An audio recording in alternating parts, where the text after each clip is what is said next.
I'm Nick Snow, watching Government for Oil and Gas Journal in Washington, D.C.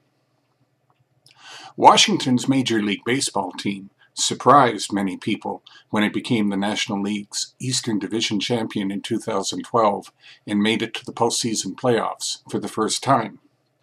It isn't the only group in the nation's capital which feels as if it's wearing a target these days.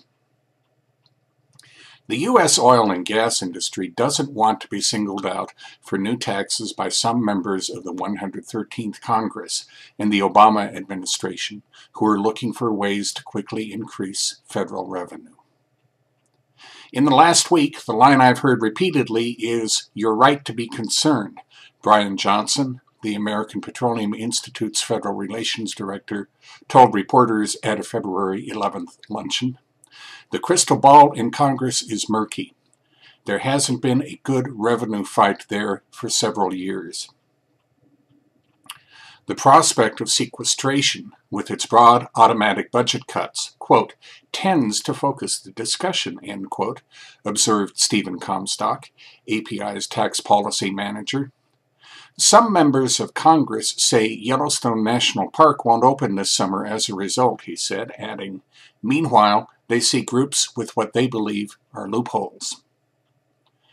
Pressure to address the federal deficit already was high in Congress when frequent crises erupted in 2012.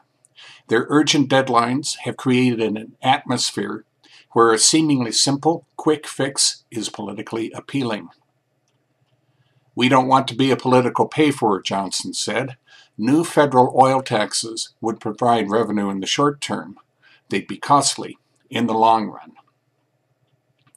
Proposals to change the treatment of foreign taxes paid by U.S. companies also would be harmful, Comstock indicated. The tax rate for our companies in some countries, 35%, is not the 10% Coca-Cola and General Electric pay, he explained. Calling the difference a royalty and taxing it would instantly change U.S. oil and gas companies' foreign investment economics, he continued.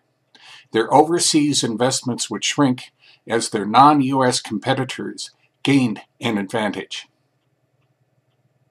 API's lobbyists have been reaching out not only to delegations from states which already have production, but others, such as North Carolina, where it could emerge.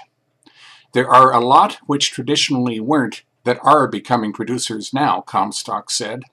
We're talking to anyone, Democrats and Republicans, who is open-minded.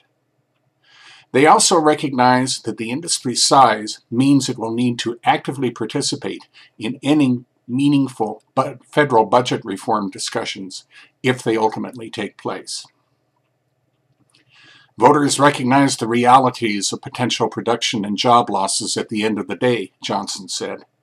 They want an honest discussion of these issues, not a short-sighted revenue grab. That's been bad policy in the past. It's bad policy now. That's Watching Government for this week. In Washington, I'm Nick Snow for Oil and Gas Journal.